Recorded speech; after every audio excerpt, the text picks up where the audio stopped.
Rock Computer College. Define quality training in information technology. Microsoft Word is a word processing application that allows you to create a variety of documents, including letters, resumes, and much more.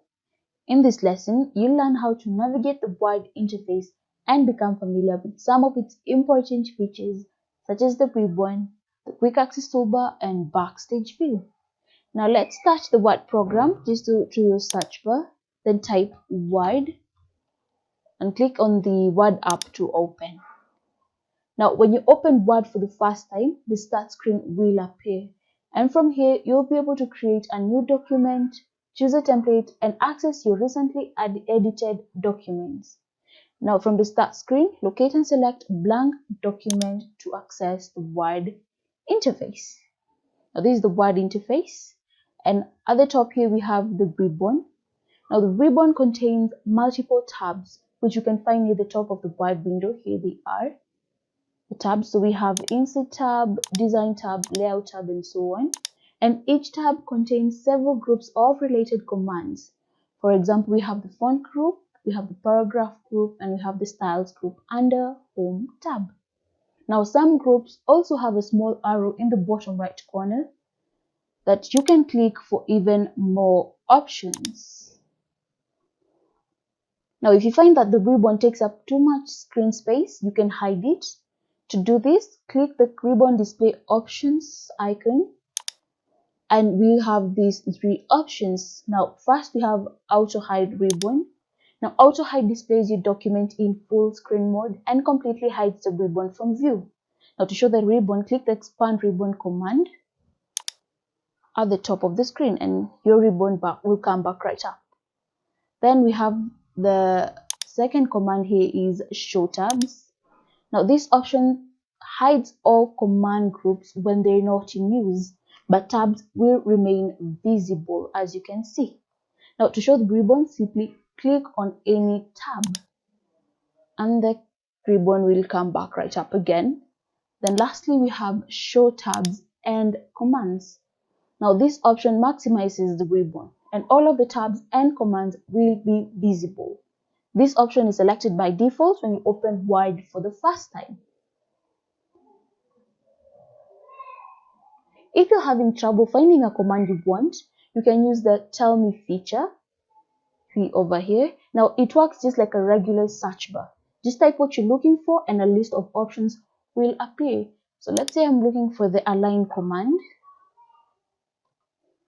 And as you can see, I'll get the options over here, and I can select them without having to find it on the ribbon. Then we have the quick access toolbar. Now, the quick access toolbar over here, it is, lets you access common commands no matter which tab is selected. And by default, it shows save, undo, and redo commands, but you can add other commands depending on your needs. Now, to do this, just click this drop down arrow over here, then select the command that you want to add. So let's say I want to add the draw table command, and it will be added. Word has two rulers, and one is at the top and another one to the left. And these rulers make it easier to adjust your document with precision. If you want, you can hide the ruler to create more screen space. To show or hide the ruler, click the View tab, then check or uncheck this box next to the ruler. So if I uncheck it, I'll hide the rulers. If I check it again, I'll show the rulers. Then we have the backstage view. Now, this gives you various options for saving, opening a file, printing, and sharing a document. To access the backstage view, click the File tab on the ribbon, and then it will take you to the backstage view. And here are the commands: new, open, save, print, and so on.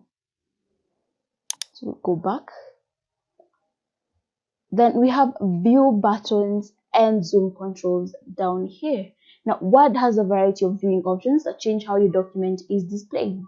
You can choose to view your document in read mode, we have print layout, or the web layout. Now, if I select read mode, it opens the document to a full screen. Now this view is great for reading large amounts of text or simply reviewing your work. Then we have print layout. Now this is the default document view in Word. It shows what the document will look like on the printed page. And lastly, we have the web layout view.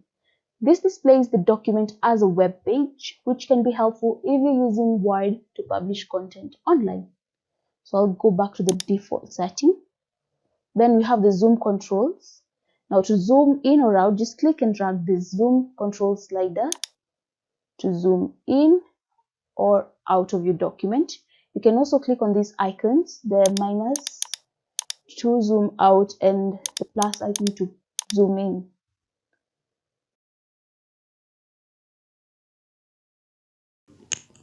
To start a new project in Word, you'll need to create a new document which can either be blank or from a template. You will also need to know how to open an existing document. So let's first look at creating a new document. Select the File tab to access Backstage View, then click on New, then select Blank Document. And a new blank document will appear and you can start typing from there. To create a new document from a template, again, go to File, click on New, and then you have these templates to choose from. A template is a pre-designed document you can use to create a new document with. Templates often include custom formatting and design so that they save you a lot of time and effort when starting a new project. So select the template that you want to work with, or you can search one from over here. So I'm going to select this one, and then it will open right up and you can start working with it right away. Now, to open an existing document, navigate to the Backstage View again and click on Open. Select this PC. Now, it depends on where your recent document is, but mostly Word shows you the recent documents that you've been working on from over here. So these are the recent documents I've been working on, and you can click on any one of them to open. But if you don't see it over here, you can click on Browse. Then go to wherever you saved your document and open. So let's say I saved it over here. Then I click open. It will open my document just like that. Now, you can also, from recent documents over here, you can pin your document. So if you want to work on a document from time to time, like you'll be working on that project from time to time, you can actually pin it by clicking on this icon, push pin icon over here. And then this document won't move. It will be pinned there until you're done working with it. And if you want to unpin it, you can click on that push pin icon and then it will be unpinned from the list.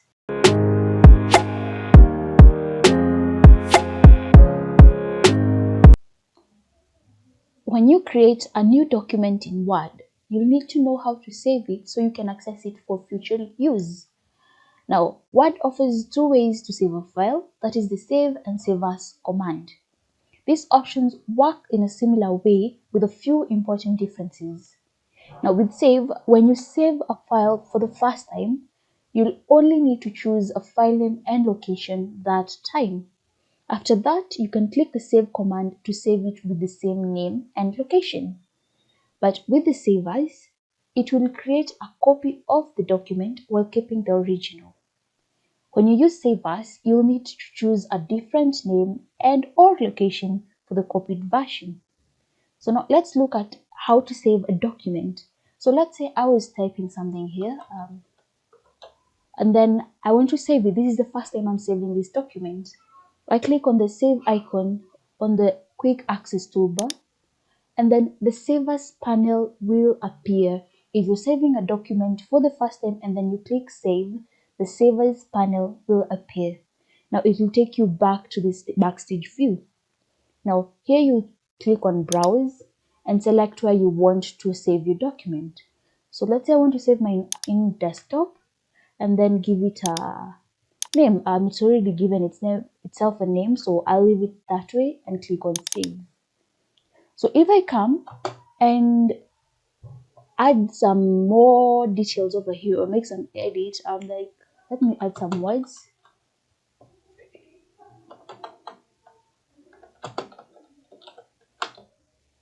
Like that. Then I click Save. it will be automatically saved to the original file. So if I close this, then I'll look for that file, and here it is. And if I open it, it's already made the changes. Now, let's look how to use Save As. Using Save As to make a copy. Now, if you want to make a different version of a document while keeping the original, you can create it by using the Save As command. So to do this, click the Save As command in Backstage View. So we'll go to the Backstage View, click on File, then here, then click on Save As. Now click on Browse and choose where you want to save it. So I'll still save mine desktop, but I'll change the file name. So this one I'll call it Fruit,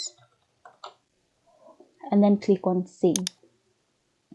Now if I close this, I have created a new file, a new document called Fruit, and if I open it, it's the same document but with a different file name. So I end up having two different files in my PC. Now that's the difference between Save and Save As.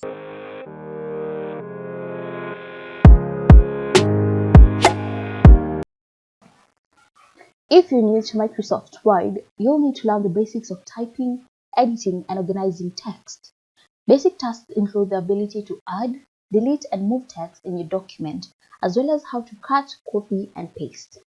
So let's look at how to use the insertion point. Now, when you open a new blank document, the insertion point will appear in the top left corner of the page over here. And if you want, you can begin typing from this location. So I had copied some text earlier, I'll just paste it and we'll work with this text. Now, let's look at several ways of using the insertion point. One, you can use it to add spaces between words. So I can add space in between these two words by placing my insertion point there and then clicking on the space bar, just like that. And I've added space in between those two words. I can also create new paragraph lines by clicking on Enter. And by doing so, I've added a new paragraph line. You can also manually place your insertion point wherever you want. So I can place it here, here, here, and do the edit or make the corrections that I want to make using my mouse. I can also use the arrow keys on my keyboard to move the cursor point or the insertion point either down, up, right, or left. So this is by using the arrow keys. Now let's look at selecting text. Before you can move or format text, you need to select it. And to do this, click and drag your mouse over the text and then release the mouse, just like so. And when you do so, a hover toolbar will appear with command shortcuts. So again, click and drag over the text you want to select, and then a hover toolbar with commands will appear. So that's how you select. And if you want to select everything in your document, no matter how long it is, just go under Home tab, then click on Select, then choose Select All. And all the text in your document will be selected just like that. You can also click on Ctrl A as a keyboard shortcut, and it will also select all the text in your document. So let's look at deleting text. Now there are several ways to delete or remove text. To delete text to the left of the insertion point, press the spacebar key on your keyboard. So let's put our insertion point here. If you want to delete to the left of it, just click on the spacebar and it will do that. Now if I want to delete to the right of my insertion point, just click Delete key on your keyboard, and I'm deleting to the right of the insertion point. You can also select the text that you want to delete. So I can select that and then click Delete. And I'll have deleted that text. And also if you select the text and then start typing, the selected text will automatically be deleted and replaced with the new text. Now let's look at copying and moving text. To copy and paste text, now select the text that you want to copy. So I'll select computer Then go to the copy command under home tab and click on it. Then go to wherever you want to paste it. Then click on the paste command, and that word will be pasted just like that. Now, alternatively, you can use the shortcut commands. You can use, let's do it with software. So let's say I want to copy and paste software. I can use the keyboard shortcuts Control C for copy, then Control V to paste. And that's how you copy and paste words or text in Word. Now there is also cutting and pasting. Now to cut and paste, select the word that you want to cut. So I'll select results. Then go to this cut command under home tab, click on it. Then go to wherever you want to paste that text, and then click on the paste command.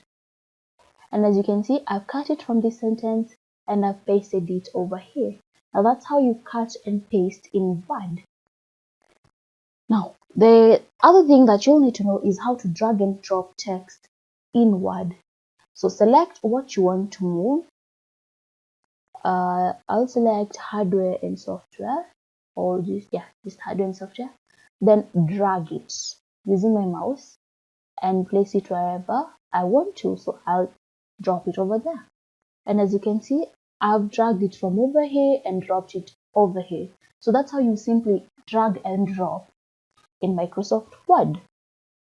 Then we have the undo and redo. So let's say you're working on a document and you accidentally delete some text, or you accidentally do an action that you want to undo. Like I just dragged these two words over here and it doesn't look right. So I want to undo that action. I can come to the undo command in the quick access toolbar and then click on it. So if I click on the undo, it will undo the action that I just did. So hardware and software back where they were. But if I want to redo that action again, I'll just click on the redo icon and then it will redo itself. Then hardware and software will be cut and pasted to what I had done earlier. The shortcut, you can use the Control Z and Control Y for the same command. So if I want to undo, I'll just click on Control Z and that action is undone. If I want to redo that action, I'll just click Control Y. And that action is redone. So that's how you undo and redo in Word. And then lastly, let's look at inserting symbols. So if you need to insert an unusual character that's not on your keyboard, such as a copyright or a trademark symbol, you can usually find them with the symbol command. Now to insert a symbol in Word, place the insertion point where you want the symbol to appear. So let's say I'll place mine over here. Then click the Insert tab, go to Symbol and click the drop down arrow, then choose from here. But if you don't see the symbol that you want to use, you can click on More Symbols and search. But for me, I'll use the copyright symbol over here and then click on it. And as you can see, it will insert itself in your document. So that's how you insert a symbol in Word.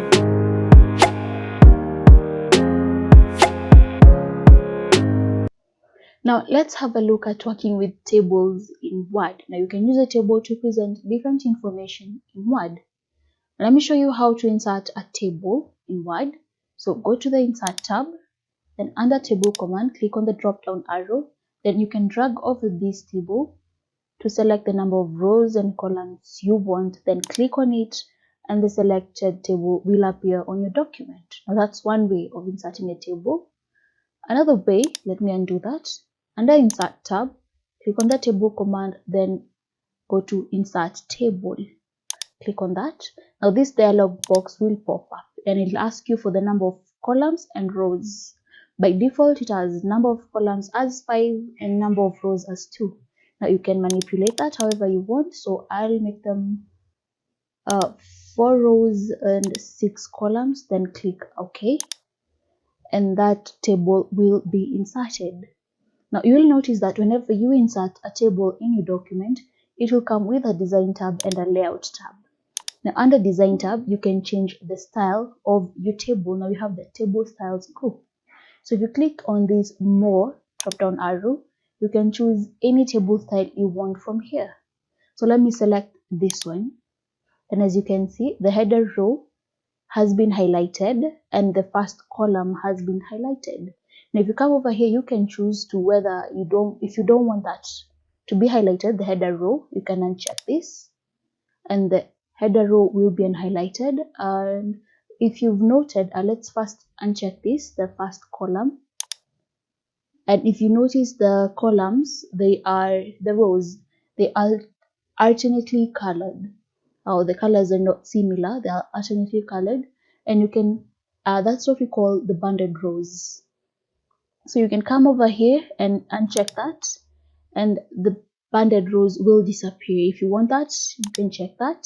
If you want banded columns, you can also check that, and the columns will be colored alternatively like that.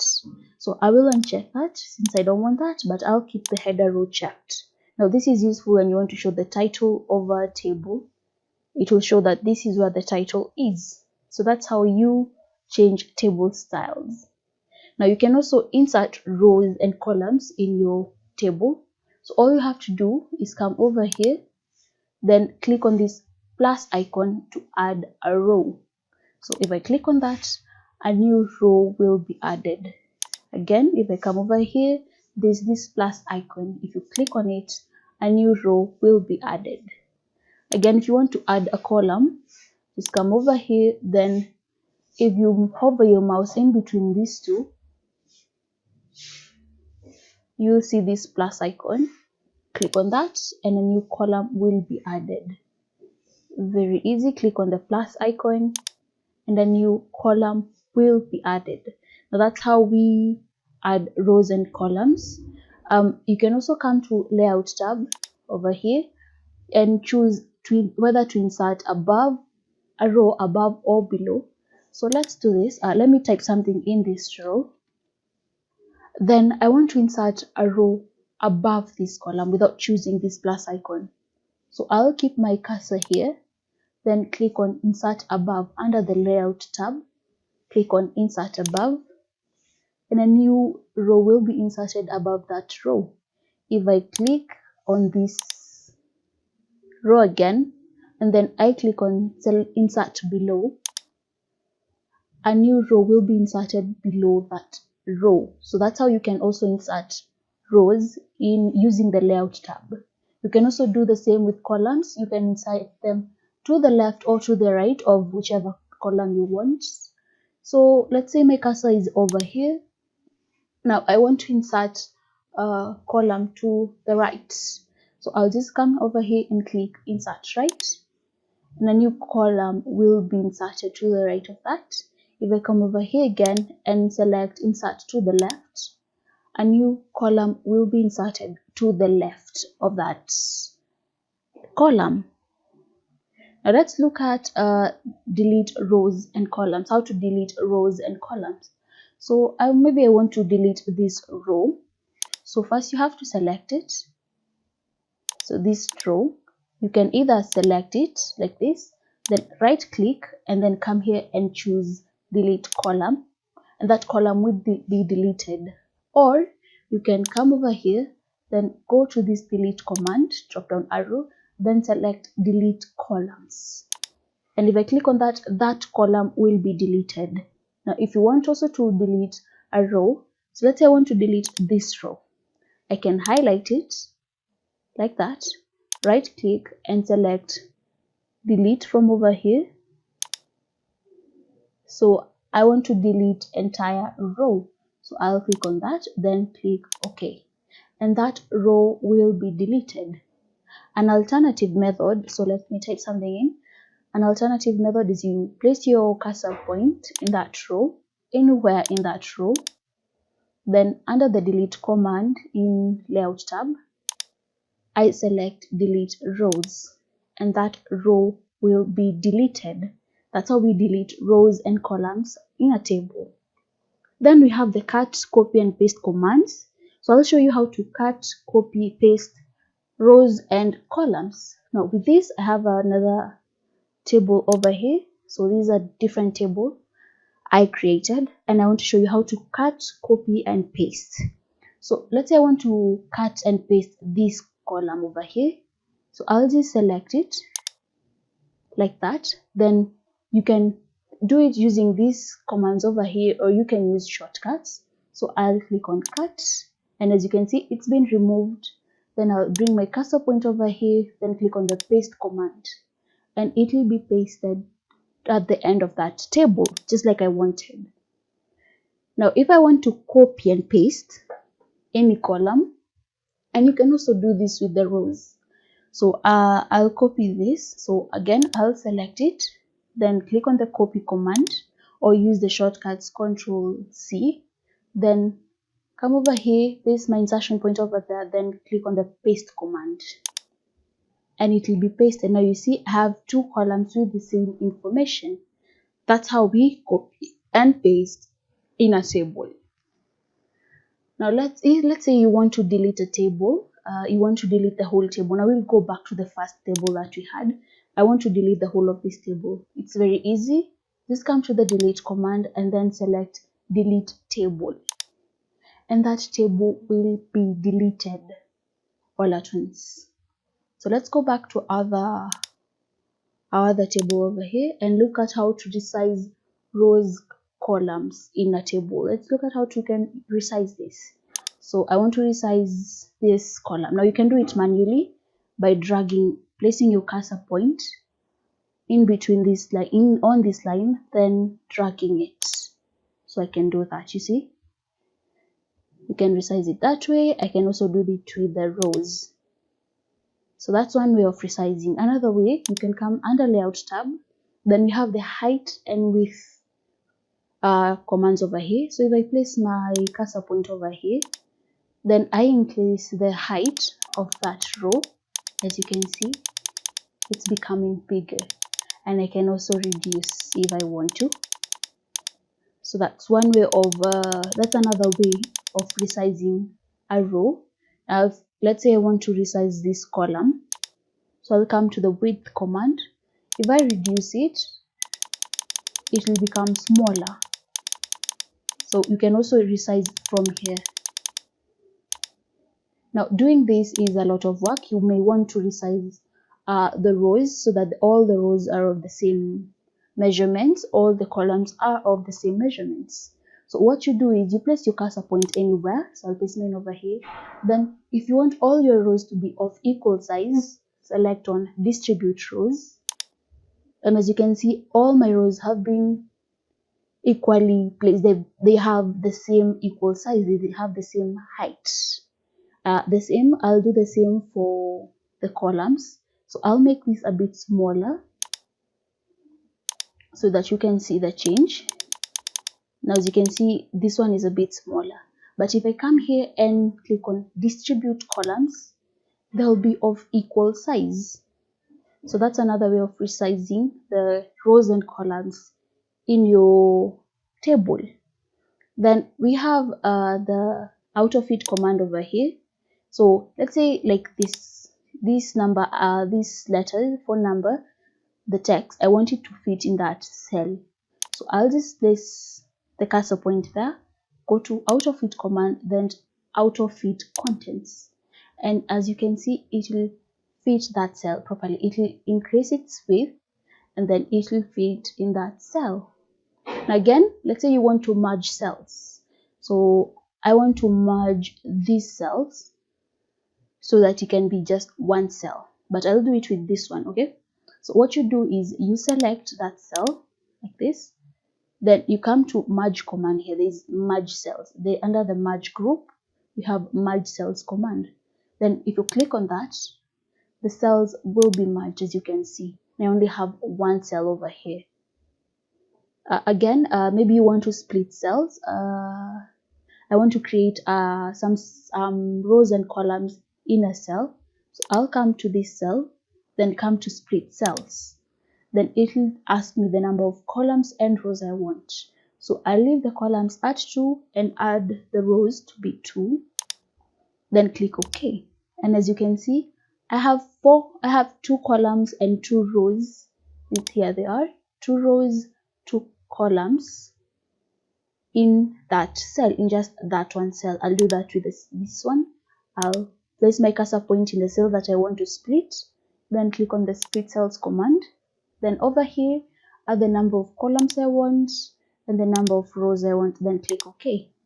And now I'll have 3 columns and 2 rows. That's how you split a cell.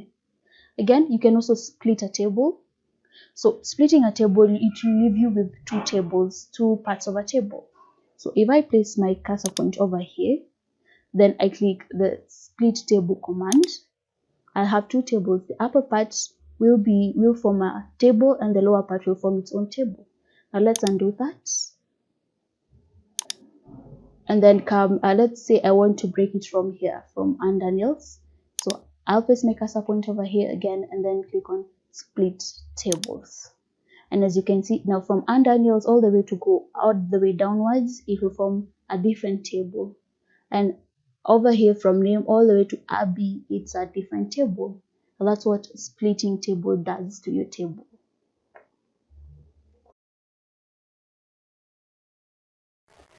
Let's have a look at formatting text in Word. Now, formatted text can draw the reader's attention to specific parts of a document and emphasize important information. In Word, you have several options for adjusting text, including font size, font color, and the actual font.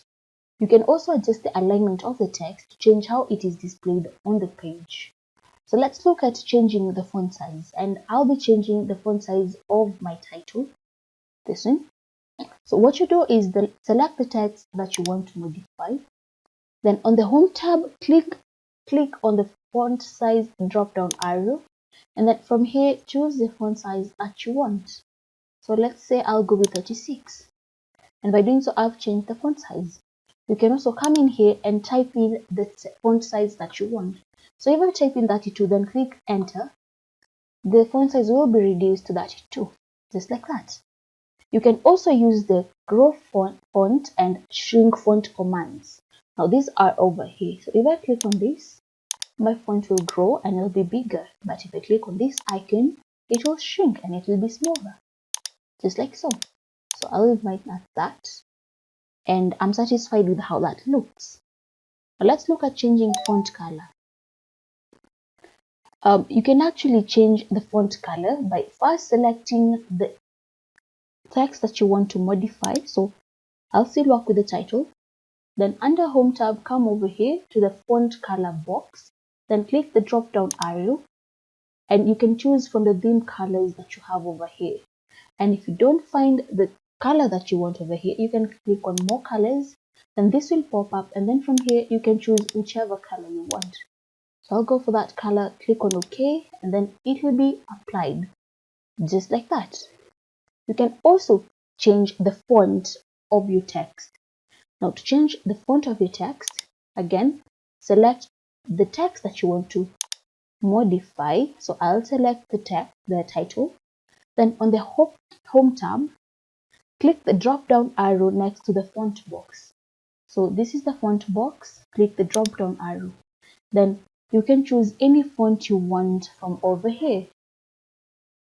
So I'll go with this one, and then you have changed the font of your text.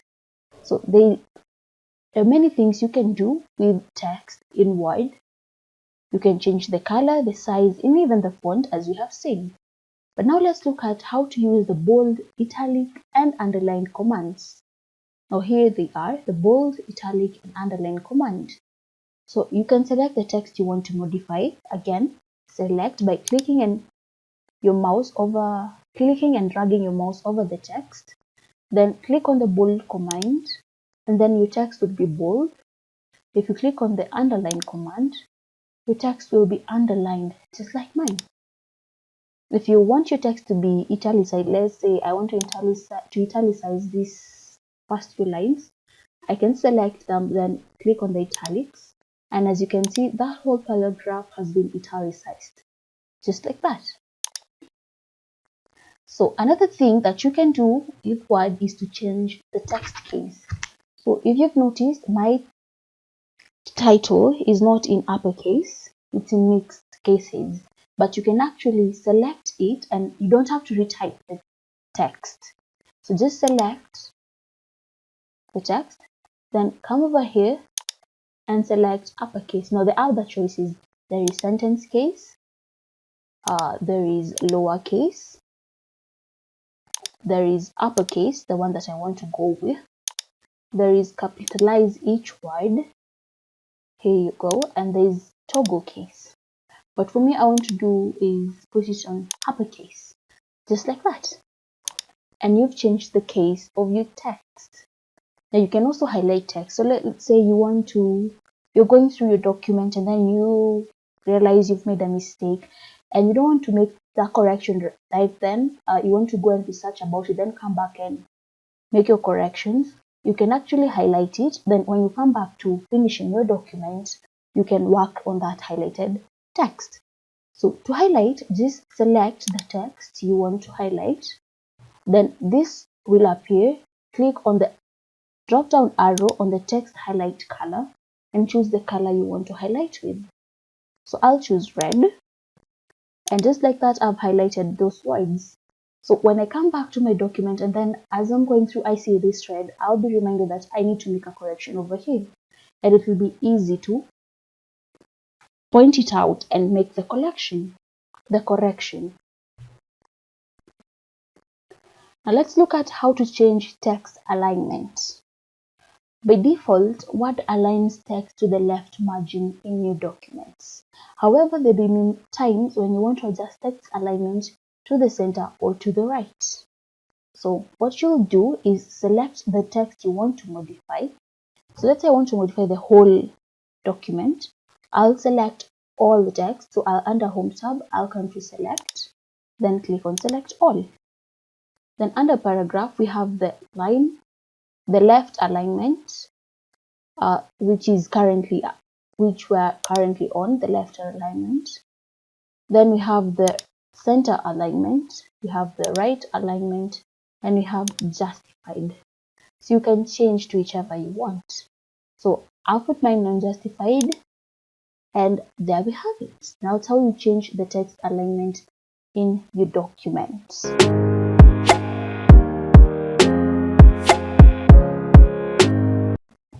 When you're working with longer documents, it can be difficult at times and time-consuming to locate a specific word or phrase.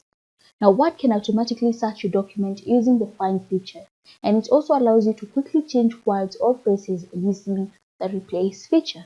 So from the Home tab, click Find command. So under Home tab, Find command, and then the navigation pane will appear on the left side of the screen. Now type the text you want to find in the field at the top of the navigation pane. So let's say I want to search for software. And if the text is found in the document, it will be highlighted in yellow, just like so, and the results will appear in the navigation pane.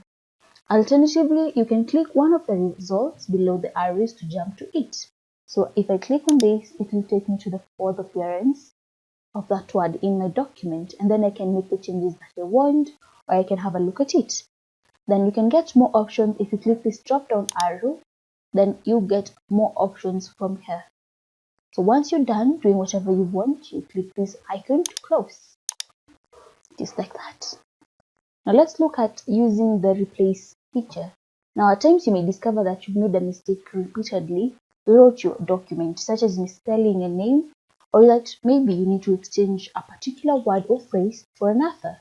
Now you can use the Find and Replace feature to quickly make revisions.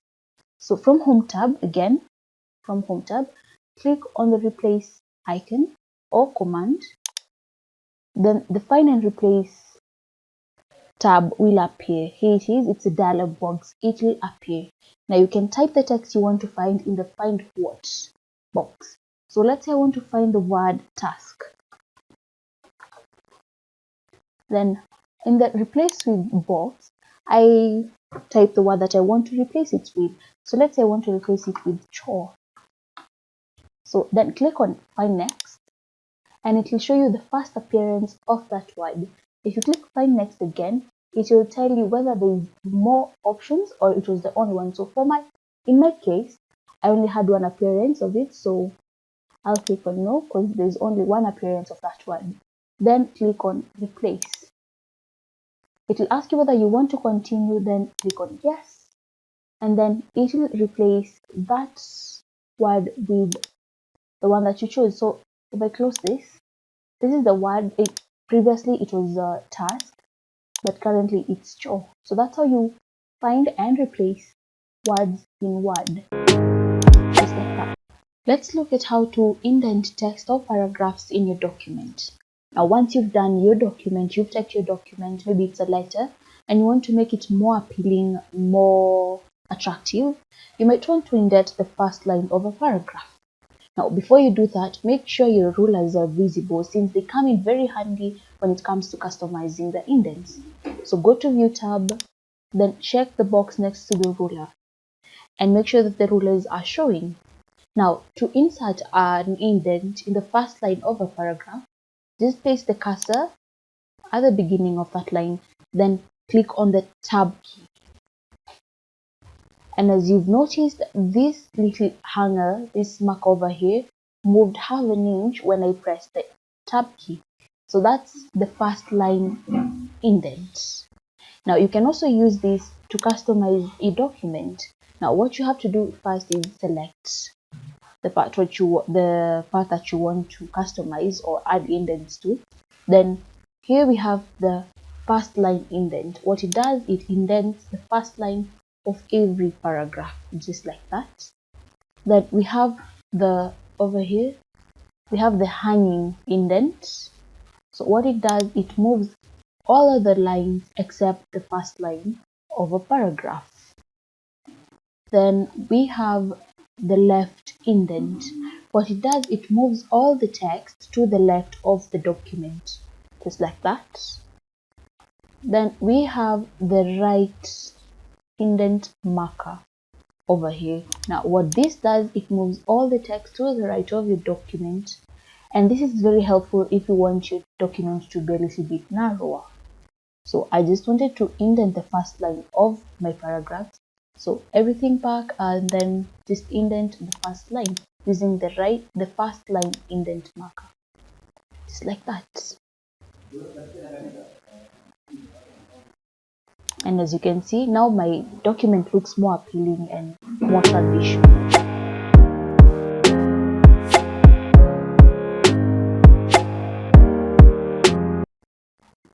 As you design your document and make formatting decisions, you need to consider line and paragraph spacing. Now you can increase spacing to improve readability, and you can also reduce it to fit more text on the page. So let's look how to format line spacing. Select the text that you want to format. I'll select this, just that sentence. Then on the Home tab, click the line and paragraph spacing command. Now here it is. Now click on the drop down arrow, and from here you can select the line spacing options that you want.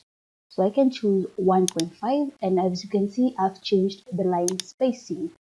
Now again, you can change the spacing in your paragraphs. So the same way, just select the paragraphs that you want to space. So I'll select these two over here. Then under the line and paragraph spacing command, click the drop down arrow. Then if you want to add space, click on the add space before paragraph, just like that, and space has been added in between those paragraphs. And if you want to reduce the space, just select the paragraphs again, or whichever paragraphs you want to work with, then click on remove space after paragraph, and the space will be reduced, just like that.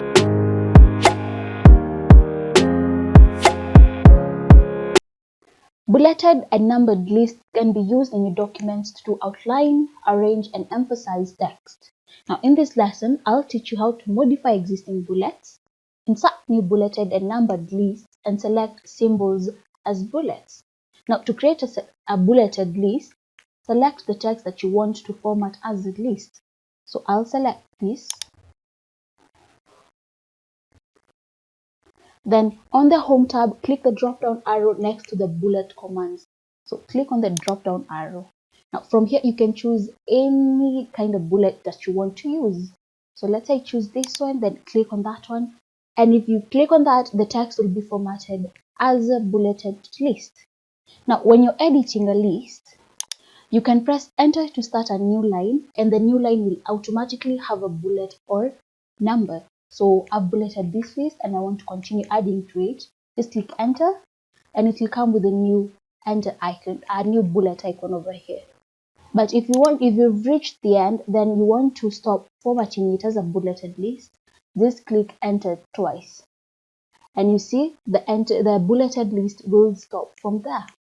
So that's one thing. Another thing, to remove numbers or bullets from a list, you can just select the list and click the bulleted or numbered list command. So I want to remove the bullets from this list. I'll just select it just like that, then click on the bullet command. And as you can see, I've removed the bullets. The same with numbers. You select the list, then you click on the numbers command and they will disappear. Now let's look at how to create a numbered list. Again, select the text you want to format as a list. So I'll select this.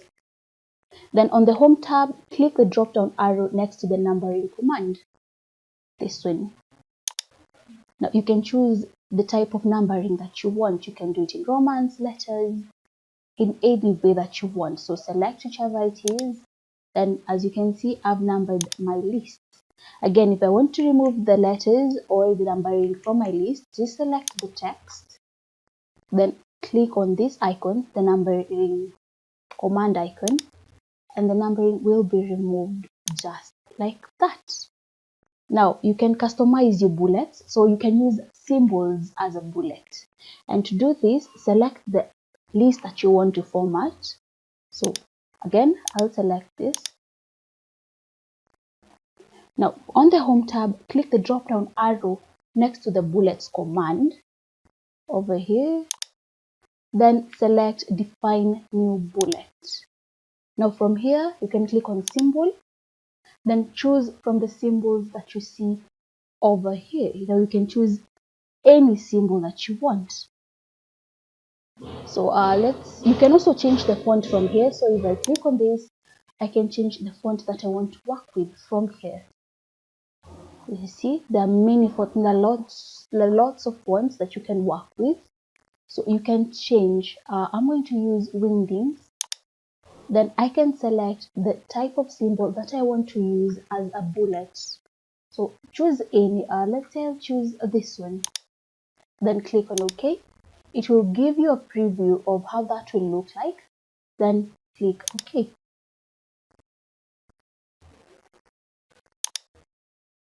And you just added symbols as your bullets. So let's do that again. Click on the drop down arrow, go to define your bullet. Under symbols, click on that, then choose the symbol that you want to work with. Any symbol that you want to work with. So I'll choose a different one this time. I'll choose this one. Then click OK. It will give you a preview. Then click OK. And as you can see, my bullet has changed and I'm using symbols as my bullets. So that's how you use symbols as bullets. Now you can also change the bullet color. You can also change the bullet color, and to do this, select the existing list you want to format. So you have to select the list first. Then on the home tab, click the drop down arrow next to the bullets command. Then go to define new bullet, and from here go to font. Click on that, and then you can change font color. So I can come here and change the font color. So let's say I want a blue symbol. I'll click on that. It will give you a preview over here. Click OK. Give me another preview over here. Click OK. And as you can see, my symbol has changed its color from black to blue. So you can change your symbols or your bullet colors from black to any color that you want to work with.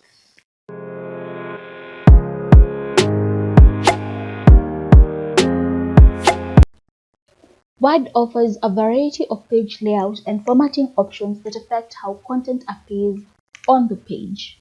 Now you can customize the page orientation, paper size and page margin, depending on how you want your document to appear. So let's look at page orientation. Now, Word offers two page orientation options, that is landscape and portrait.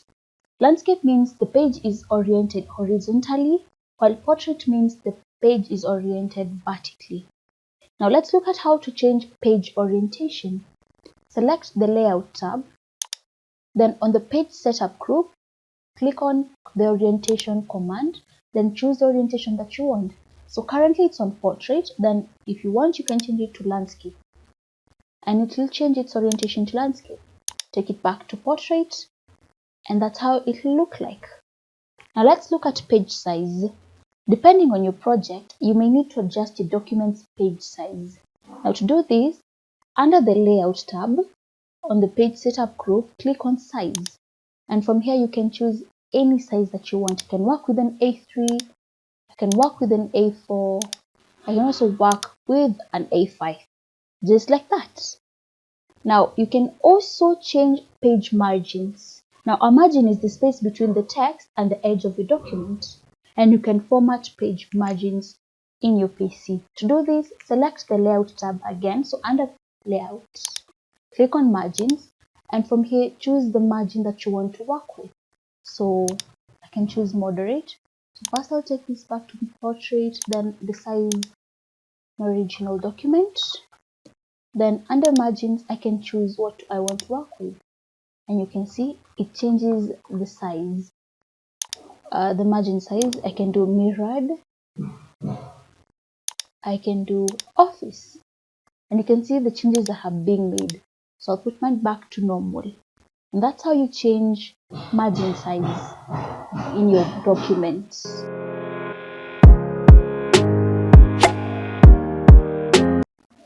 Now once you've created your document, you may want to print it to view and share your work offline.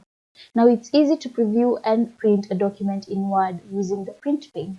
And to access the print pane, select the File tab, and then the Backstage view will appear. Then click on Print, and the print pane will appear. Now to print a document, navigate to the print pane, then select the desired printer from over here. You can select any kind of printer you want. You can add a printer if you want. So select, then enter the number of copies you want. You can, if you have 1, 2, you can do that from here. Then if you have any other additional settings you like to change, you can change them from over here. Then click on Print, and it will print your document. Now sometimes you may find it necessary to print your entire document, in which case custom printing may be more suited for your needs. Now whether you're printing several individual pages or a range of pages, Word allows you to specify exactly which pages you'd like to print. Now to custom print a document, navigate to the print pane. So this is the print pane. Then in the pages field over here, enter the pages you want to print. So let's say you want to print page 1, then separate the numbers using a comma. Page 3, then page 5, then page 7. You can enter any numbers that you want, any page numbers that you want to print, and print multiple pages at once. Then click on the print icon and it will print out your document.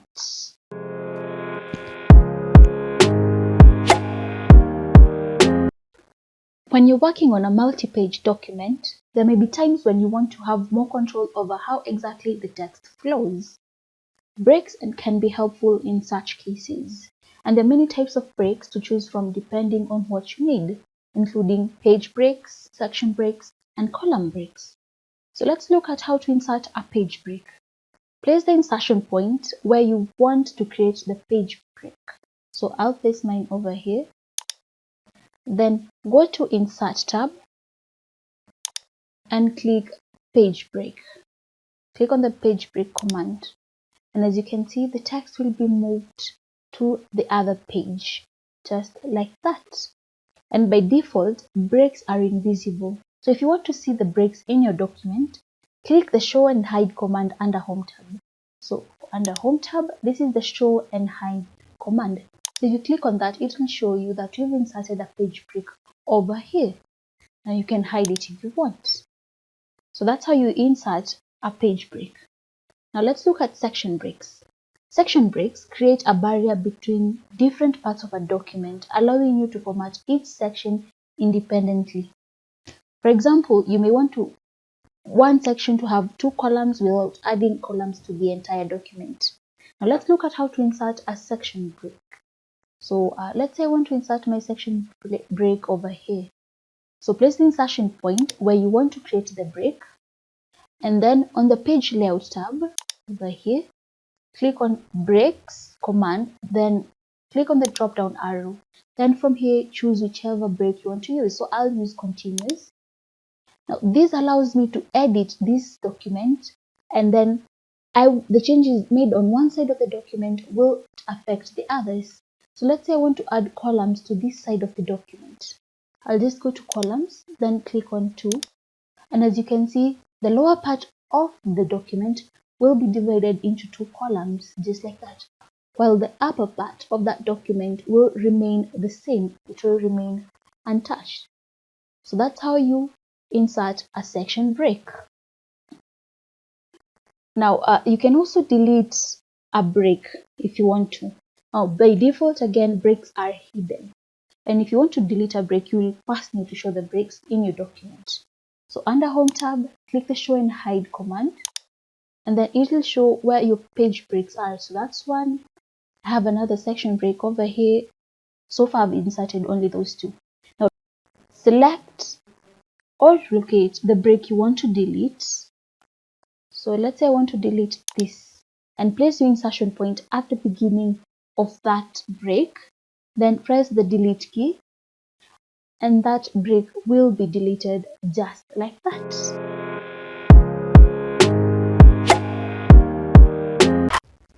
Sometimes the information you include in your document is best displayed in columns. Now, Word can also allow you to adjust your columns by adding column breaks. So let's first look at how to add columns to a document. So select the text that you want to format. I'll select this. Then under Layout tab, select Columns command, then choose the number of columns you want to work with. So I'll choose 2, and as you can see, I have 2 columns in my document. Now, your column choices aren't limited to the drop-down menu that appears. Now, you can come over here and select More Columns. And from here, you can choose the number of columns you want. So maybe let's put it to 5, then click OK. And as you can see, I have 5 columns. But that doesn't look good on my document, so I'll take it back to 2 columns, just like that. Now let's look at how to remove columns. To remove columns formatting, place the insertion point anywhere in the columns. So I can place it anywhere I want. Then click the columns command on the Layout tab over here and select one from the drop-down menu, just like that. And I've taken it back to the normal formatting. Now let's look at adding column breaks. So first I'll select just this, and then 2 columns, just like that. Now to add, once you've created columns, the text will automatically flow from one column to the next, just like this. But sometimes though, you may want to control exactly where each column begins. Now you can do this by creating a column break. To add a column break, place the insertion point at the beginning of the text you want to move. So as you can see, my third point has poured over to the next column. So I want to move it to the next column. So I'll place my insertion point at the beginning of that line. Then select the Layout tab, then click the Breaks command. From here, a drop-down menu will appear, just like so. Then select Column from menu. So select Column. And as you can see, it has been moved to the next column. The text will move to the beginning of the column, just like that. Now let's look at how to remove column breaks. By default, breaks are hidden. If you want to show the breaks in your document, click the Show Hide command on the Home tab. So Home tab, then Show Hide commands, and here they are. And they'll show you where the column breaks are. So I have a column break command over here, as you can see. Now, press the delete key to remove the break. Let's say you choose whichever column break you want to delete. Let's say I want to delete this one. Then click the delete key from your keyboard. And by doing so, you've deleted that column break, just like that.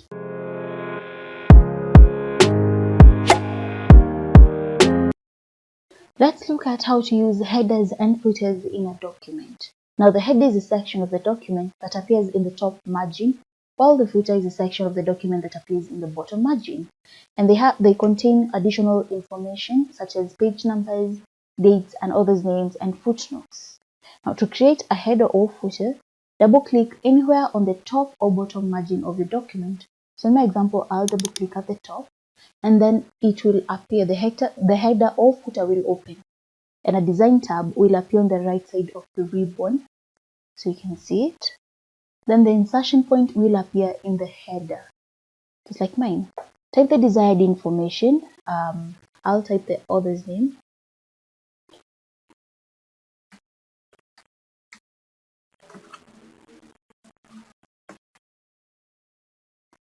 Then once you're finished, click on close header and footer to close. And as you can see, I've created a header in my document. So that's how you create a header or a footer. Now you can also insert a preset header or footer. So then again, select the insert tab. So let's undo this and look at how you can insert a preset header or footer. So I'll undo this. Now select the insert tab. Then go to the header or footer command. So I'll click on header, then choose the header that I want to work with. I'll choose this one. As you can see, it's a preset header. Now I can type in whatever I want. The title will be, let's call it computer.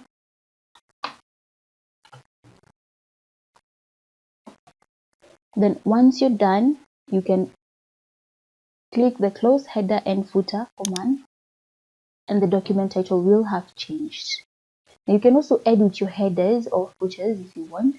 So we have the design tab options. Now if you click on your header, we have these options over here, and you can use them to modify your header or your footer. Now you can insert the date or time into a header or footer by clicking on the date and time option. Then coming here and choosing the format that you want to work with. So I'll go back. So come to date and time. So place the cursor point wherever you want your date and time to appear. Then click on the date and time command. Choose the desired format. Then click OK. And if you want your date to update automatically, like whenever you open that document, you want it to update, you can check this box. Then click OK. And then your date and time will be entered at the top of the header.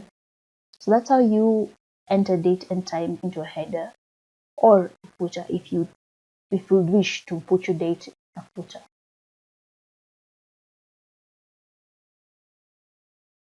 Now let's look at page numbering. Now page numbers can be used to automatically number each page in your document. To add page numbers, on the Insert tab, click the page number command.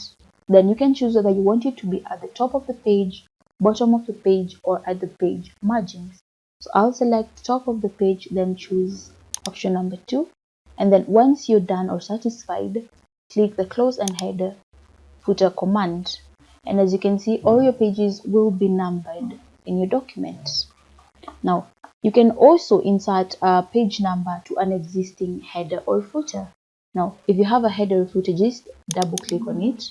Then under the design tab, come to page number command, then current position. Now, this option allows you to add a page number to an existing header. Then you can come and choose whatever numbering you want, and then it won't affect your header. So then once you're done, click close header and footer, and then the changes will be applied. Then you can also restart numbering your pages. Now let's say this is page number 1, page number 2, and we have page number 3. But I want this fourth page to start at page number 1. Now what allows you to do that? So all you have to do is select the layout tab. Now first you go to the page that you want to restart numbering. Then place the insertion point at the top of the page. But if the page has letters or has text, place the insertion point at the beginning of the text. So mine has text, so I'll place mine at the beginning of the text. Then select the layout tab, select breaks, then choose next page. Now a section break will be added to the document.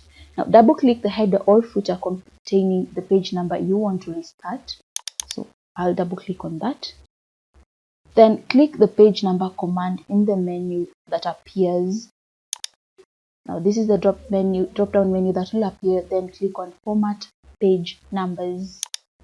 Now this dialog box will appear, and at SmartArt you can start at 1, 0, 1, 2, whichever number you want. So I'll put mine at 1, then click OK. And that number will start at 1.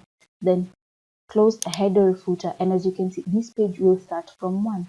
Now if you go back from the beginning, these will keep the numbers, the original numbers. So this was page number 1, page number 2, page number 3. But now my fourth page will start with page number 1, with number 1 and 2 and so on. So that's how you restart page numbering in Word. Now you can also hide the number of the first page in your document. Let's say I want to hide this number and I want the numbering to start from the second page. Just double click on this. Then under Design tab, click on the different first page. And once you do that, the number will disappear from the first page and your numbering will start from the second page. Then click close header and footer, and as you can see, my first page doesn't have any number, but the numbering continues from the second page and so on.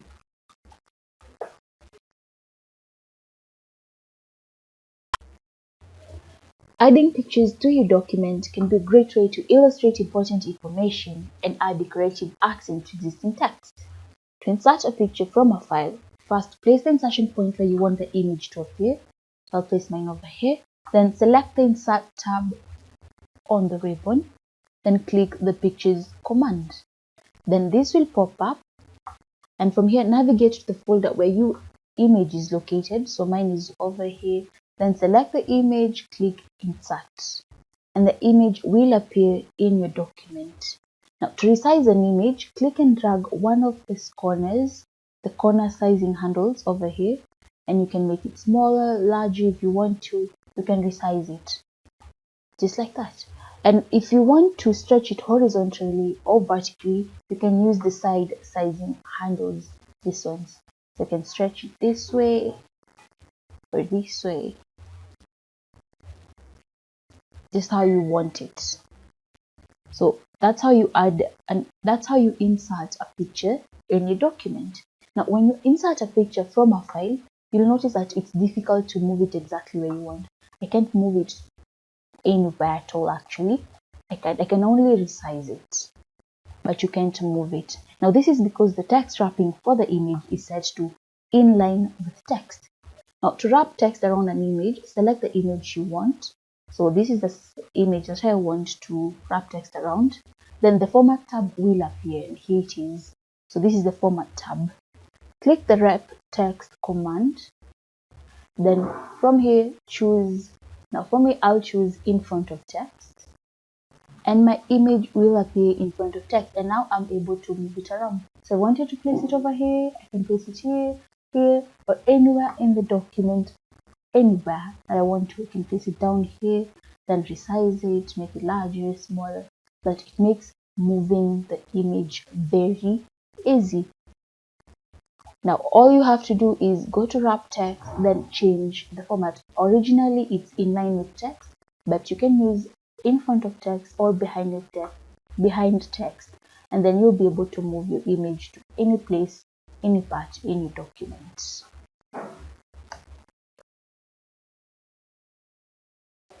Now once you've added an image to your document, you may want to format it. Now there are many ways to format pictures in Word.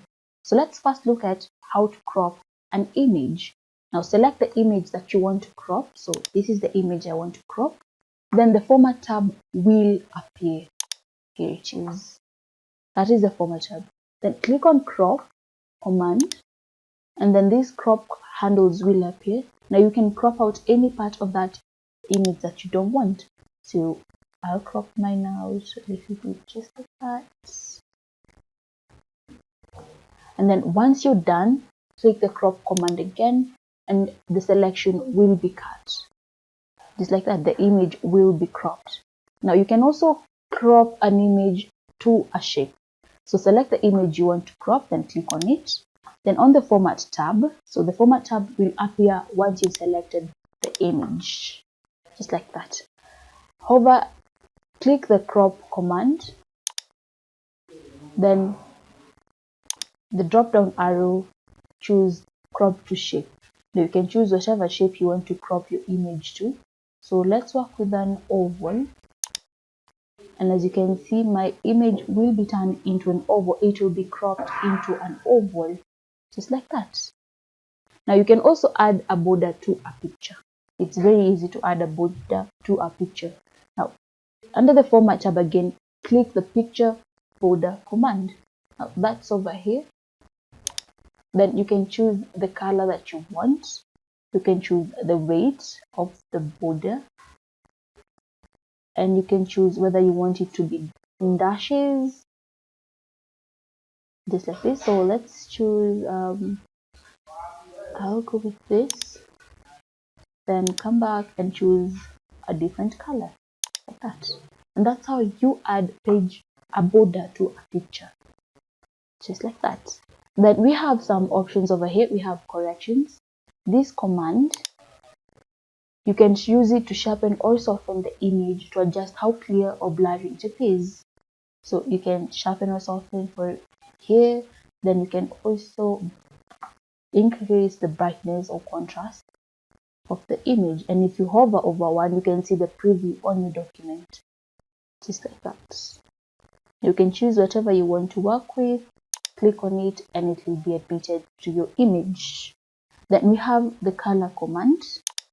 Using this command, you can adjust the image's saturation, the tone, and you can also recolor your image. So see, if you hover over the options, you can see the preview on your document, and you can choose whichever you want to work with, select it, and then it will admit it into your image. Then we have the artistic effects over here. Now here you can apply special effects to your image, such as pastel, watercolor, or glowing edges. Again, if you just hover on them, you can see the preview on your document. Then select whichever you want, click on it, and your image will change. So I'll select that. Then we have the picture style groups. Now this group contains many different predefined styles that make an image formatting even easier. Now picture styles are designed to frame your image without changing its basic settings or effects. So if I choose this one, you can see it's framing my image. You can choose whichever you want to select it. I think that looks nice. Yeah, and that's how my image will look like. Now, if you plan to email a document that contains pictures, you need to monitor its file size. And large, high-resolution images can cause your document to become very large, which might be very difficult to attach to an email. Now, to compress a picture, select the picture you want to compress. So this is the picture that I want to compress. Then under the Format tab, click the Compress Pictures command. Then from here, you can choose whether you want to apply only to this picture, and also whether you want to delete cropped areas of pictures when you compress this picture. Now, here you can choose your target output, whether you want it in HD, to print, to take to the web, to email, or use it as it is. Use document resolution. Then once you've made your selection, click OK, and then your image will be compressed.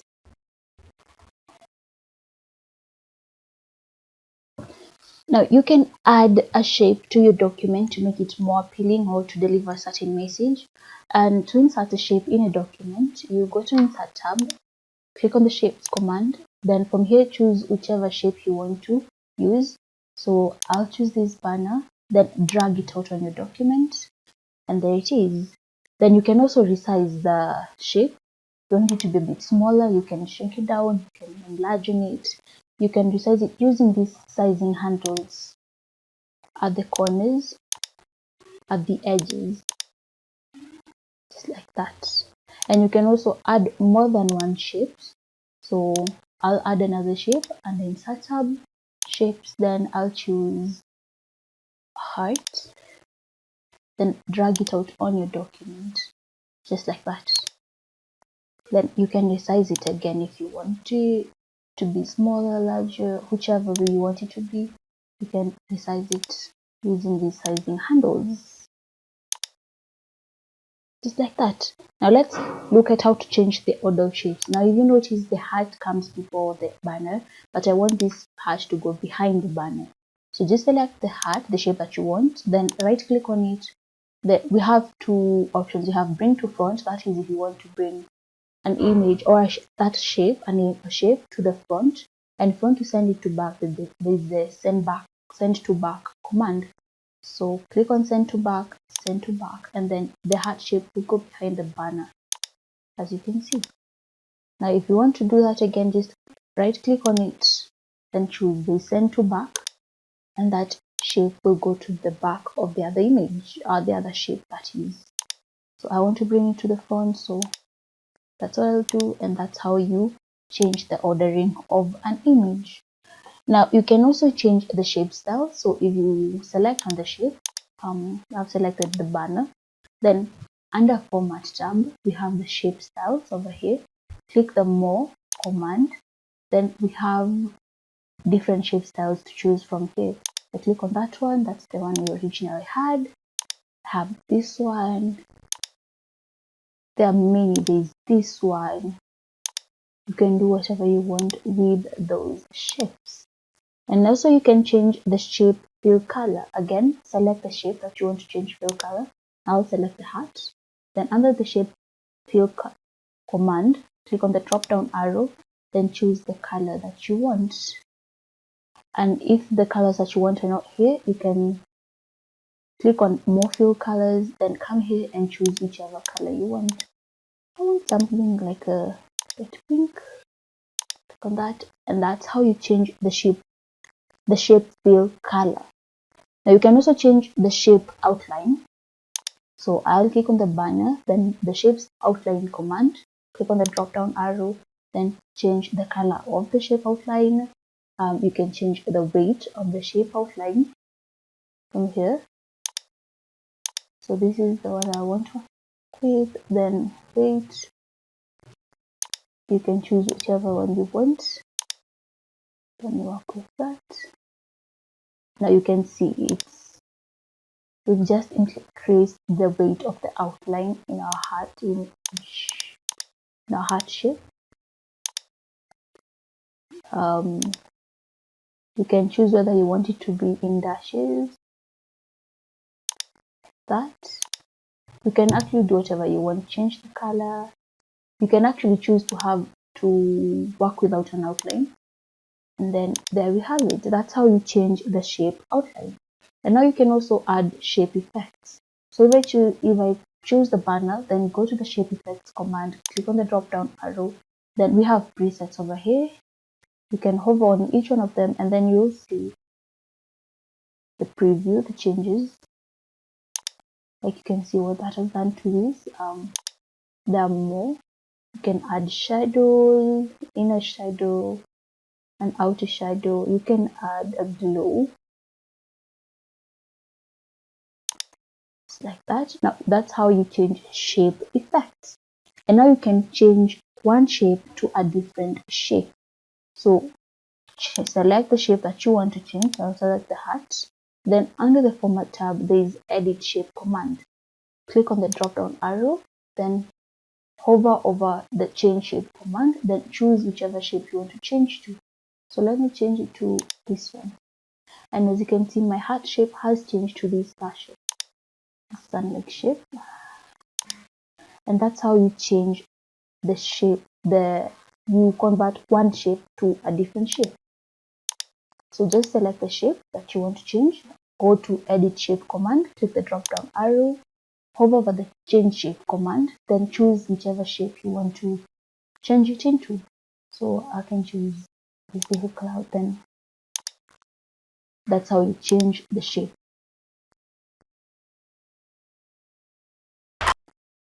Text boxes can be useful for drawing attention to specific text and can also be helpful when you need to move text around in your document.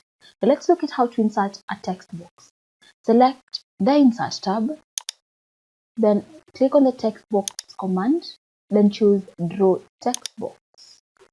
Then come to where you want to draw your text box, then click and drag to draw the text box. Just like that. Then the insertion point will appear inside the text box and you can now type to create text inside the text box. If you want, you can select the text and change the font color. So let's say I type something, let's say I've just typed that. Now you can change the font color, the font size under Home tab from here. You can now change the font size, the font color, and you can modify your text from the Home tab. Then once you're done, click anywhere outside the text box to return to your document. You can also select one of the built-in text boxes that have predefined colors, fonts, positions, and sizes. So again, under Insert tab, then text box, then you can choose whichever you want. I can go with a banded sidebar, just like that, and it will automatically appear on your document. But I don't need one, so I'll delete it.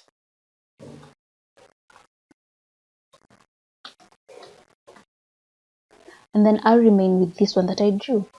Now to move the text box, now click on the text box that you want to move, then hover over the edges and this icon will appear. Then you can move the text box to wherever you want. You can move it around. Again, if you want to resize it, just go come to the edges and then this arrow will appear and then you can resize it.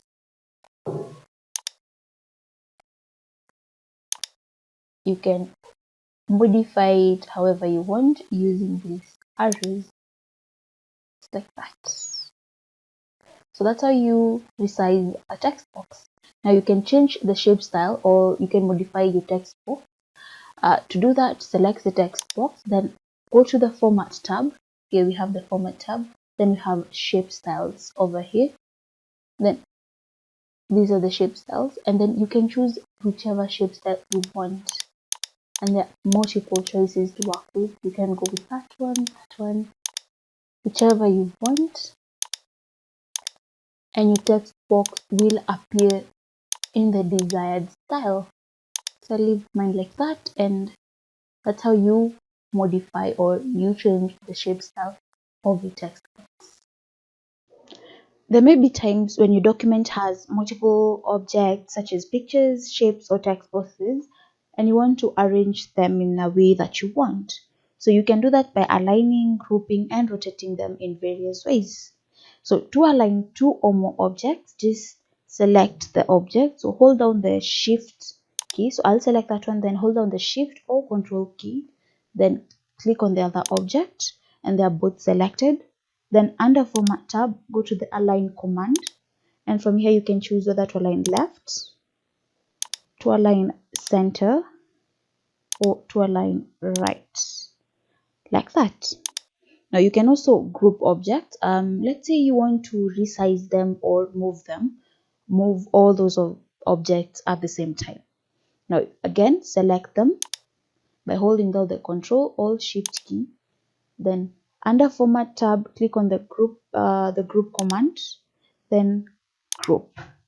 Now they will be grouped, so you'll be able to move them together. So I want to move them anywhere, I'll do that to them as a group. You can also resize them, and whatever changes I'll make to these shapes, it will affect both of them since they have been grouped. Now to ungroup, just select the shapes again, then under Format tab, go to Group command, then select Ungroup. And as you can see, the shapes have been ungrouped, and now you can resize them or modify them individually. Do whatever you want. Now you can also rotate or flip an object, and to do that, select the object, then under Format tab, come to the Rotate command, and from here you can choose to rotate at right 90 degrees, like that. So if I move this down here a little bit, so you can also rotate left 90 degrees. You can rotate it however you want. You can flip vertical, horizontal. You can do whatever you want to this shape or object or whatever you're working with in Word. Now let's look at working with a chart in Word. Now, a chart is a tool that you can use to communicate information graphically. And to insert a chart, place the insertion point where you want the chart to appear. So I'll place mine over here. Then navigate to the Insert tab and click the Chart command, this one. Then a dialog box will appear, like that is the one I have over here. To view your options, choose a chart type from the left pane, then browse the charts on the right. So if you want a column chart, you can choose it from the left pane, then look at the options you have from the right. If you want a line chart, pie chart, bar chart, you can choose whichever you want, then choose the desired format you want from over here. So I'll go with column, then I'll go with the first choice, then click OK. Then a chart and spreadsheet window will appear. Now the text in the spreadsheet is merely a placeholder that you'll need to replace with your own source data. Now you can enter your source data into the spreadsheet or whatever you want to add there. And then once you're done, you can close it. You can click on this icon to close it. Then you can also drag on this to add more info or to reduce it. So you can manipulate it however you want. So I'll make mine smaller, but you can enlargen it or you can make it a bit smaller if you want to. So you can add more data from here and you can reduce depending on which data or what kind of data you're using. Then once you're done, click on this to close that spreadsheet window. Then your chart will appear on your document. The chart will be complete. And if you want to edit your chart again, maybe you want to add some more data or reduce, click select the chart, then under Design tab, click Edit Data command, and the spreadsheet will appear again. And then from here you can make your changes and then close it, and the chart will be completed once again. Now you can also create a chart with existing Excel data. Now if you already have data in an existing Excel file that you like to use in Word, you can copy and paste it instead of entering it by hand. So just open the spreadsheet in Excel, copy the data, then paste it as the source data in Word. Now let's look at modifying charts in Word with chart tools. Now one, you can switch row and column data. To do that, select the chart, then under Design tab, click Edit Data command, then reselect the chart again. So click on the chart again to reselect it, then click the switch row column command. Okay, so let me redo that. Reselect the chart, click on the Edit Data command, then reselect the chart again, then click on the switch row column command, and it will switch your row and column data. And once you're done, click on this to close, and then you've made your changes. Now you can also change the chart type. You can also change the chart types. Let's say if you find that your chosen chart type isn't suited to your data, you can change it to a different one. Now to do this, select the chart you want to change. So I'll work with this. Then under Design tab, click the Change Chart Type command. Now from here you can choose the other chart type that you want. So I'll go for a line chart. Then click OK. And as you can see now, a new chart type will be applied. You can also change the chart layout. So again, select the chart. So mine is already selected. Then under Design tab, click the Quick Layout command over here. Then you can choose from these options over here how you want your chart to look like. You can choose any one that you want. So I'll go with this one, and the chart will update to reflect the new layout. Now you can also change the chart style. So again, select this chart that you want to modify. Then under design tab, we have this group known as chart styles, all chart style. Then click on the more drop down arrow over here. Then select the chart style that you want, whichever. Then just click on it. If you hover over them, if you hover over them, they'll give you a preview of how it will look like. Then you can choose the one that you want to work with, and the chart style will be applied.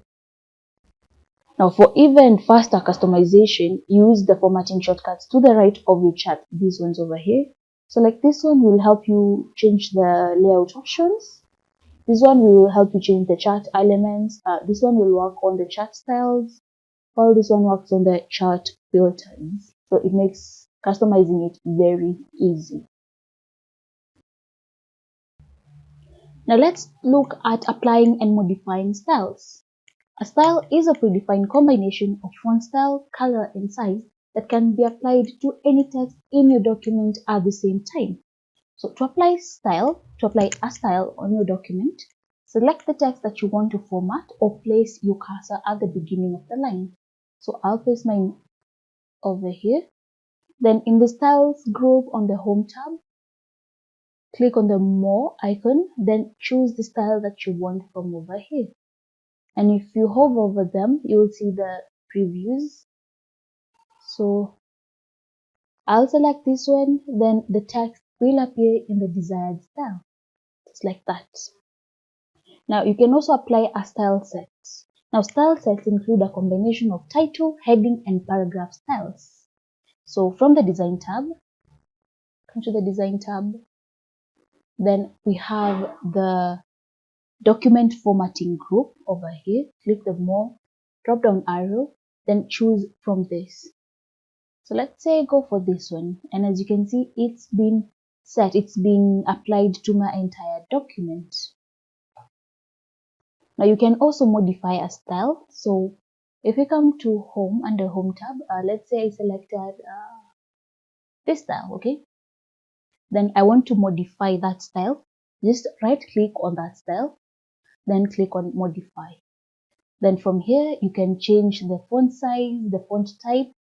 So I can change it, the font type, I can change the font size, I can make it bold, I can make it italics, I can do whatever I want to do with it. I can change the font color, so like that. Then I click OK, and as you can see, the changes will be made on my document like that.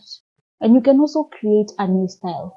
So to create a new style, click the arrow in the bottom right corner of the styles group, then choose create a style. Now from here you can give it a name, so I'll just call it my style,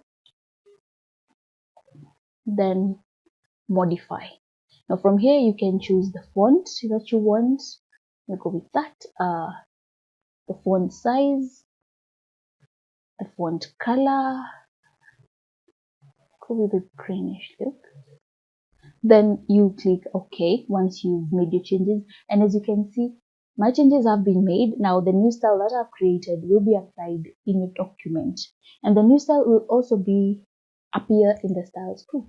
Here it is my style. If I open this up, you'll see my style, the style that I just created.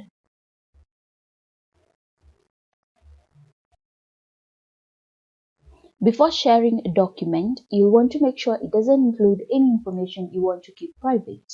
Now, whenever you create or edit a document, certain personal information may be added to the file automatically. For example, information about the document's author, and you can use the document inspector in Word to hide this. So to use document inspector, click the file tab to go to the backstage view. Then from the info pane, click check for issues, then select inspect document from the drop down arrow menu. So select this, click no. I've already saved my changes. Now document inspector will appear. Check or uncheck the boxes depending on the content you want to review, then click inspect. So in my example, I'll leave everything checked, then I'll click inspect. Then after the inspection, the inspection results will show an exclamation mark for any categories where it found potentially sensitive data. So like over here, there's an exclamation mark and the following document information was found, document properties and others. So this is very sensitive for me. So I will click remove all to remove all that. Then once I'm done, I'll click close. So when I'm sharing that file or that data, it won't show those information about my document. Now you can also protect your document. By default, anyone with access to your document will be able to open, copy, and edit its content unless you protect it. Now there are several ways to protect a document depending on your needs. So to protect your document, click the File tab to go to Backstage View. So let's say you're back here again, you will click on File tab, Backstage View again. Then from the Info pane, click the Protect Document command, and you'll have this drop-down menu. Now from here, you can choose the option that best suits your needs. So there's markers final, encrypted, a password, restrict editing, restrict access, add editing. You can do whatever you want. So for us, I'll select markers final. Then click OK. Another dialog box will appear. Click OK. And this document has been marked as final to discourage editing. So that's how you restrict access, but marking a document as final will not actually prevent others from editing it because they can just select edit anyway. If you want to prevent people from editing the document, you can use the restrict access option instead.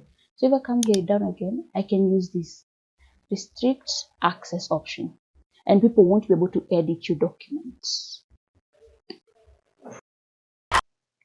By default, Word documents are saved in the docx file type.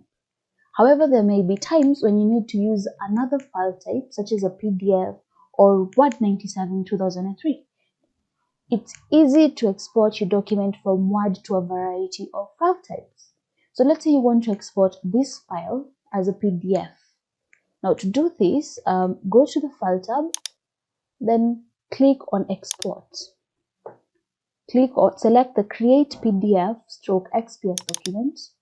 Then this will pop up. Now choose the location where you want to save your PDF. I'll choose mine as desktop. Give it a name. Name date fruit number 2. And then it will save itself as a PDF. Save as type PDF, then publish. Now it will save itself as a PDF. And this is very useful if you're sharing a document with someone who does not have Word, since a PDF file will make it possible for recipients to view but not edit the content of your documents. And this is the same if you want to export your document to other file types. Just go to File, click on Export, and change file type. Now you can choose any other file types that you want and then click Save after you've chosen it, and it will be saved into that file type that you've chosen.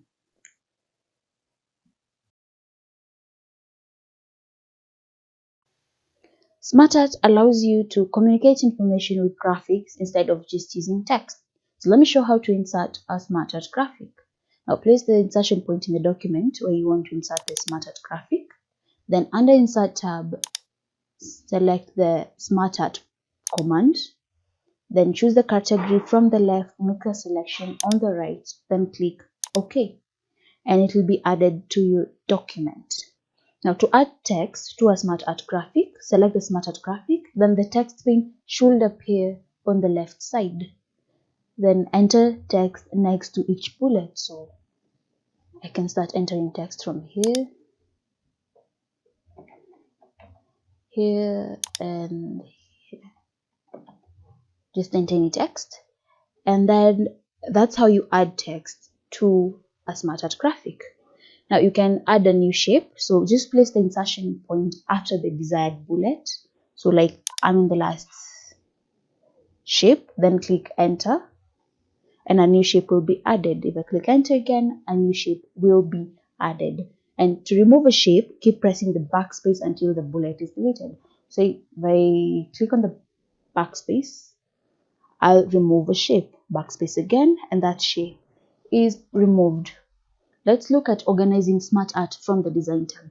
Now, once you've inserted a SmartArt, it will come with the Design tab and the Format tab. Now, under Design tab, you can promote and demote a shape. That is, use the commands to move a shape up or down between levels. So like join here, if I click on demote, I've moved it down a level. If I click on promote, I've moved it up level. I can also use the move up and down commands to change the order of shapes on the same level. So if I click on move up, as you can see, John moves from the third position to the first position, and if I click on move down again, it will go back to its original place. And you can also add shape. So here is the command add shape. This command, if you click on it, the drop down arrow, you can choose whether to add the shape after or before shape. So if I click on before, a new shape will be added before that shape, before John, the shape with the text John. And if I select that shape again, this one, then click on add shape after, a new shape will be added after that shape, that selected shape. So let's look at customizing SmartArt. After inserting SmartArt, there are several things you might want to change about its appearance. So let's look at how to edit the style and layout of a SmartArt graphic. So you can select the SmartArt graphic, then choose your desired style from the SmartArt styles group. So from here, you can choose whichever style you want to work with. So I'll select this one, and then it will be applied. Now you also have a variety of color schemes to use with SmartArt. To change colors, just click the change colors command, then choose whichever one you want to work with. As you can see the previews, so I'll choose the colorful one and leave it like that. And you can also customize each shape independently. So just select any shape in the graphic. So I'll select the first shape, then under Format tab, come here under Shape Effects, and then choose whichever effects you want to apply on that text. So let's choose that. As you can see, I've only applied that effect to that shape. So I'll select it again under Format tab, Shape Effects. Let's look at reflection,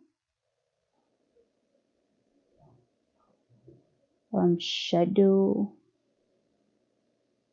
So if I select that, as you can see, it's been only applied to that shape only.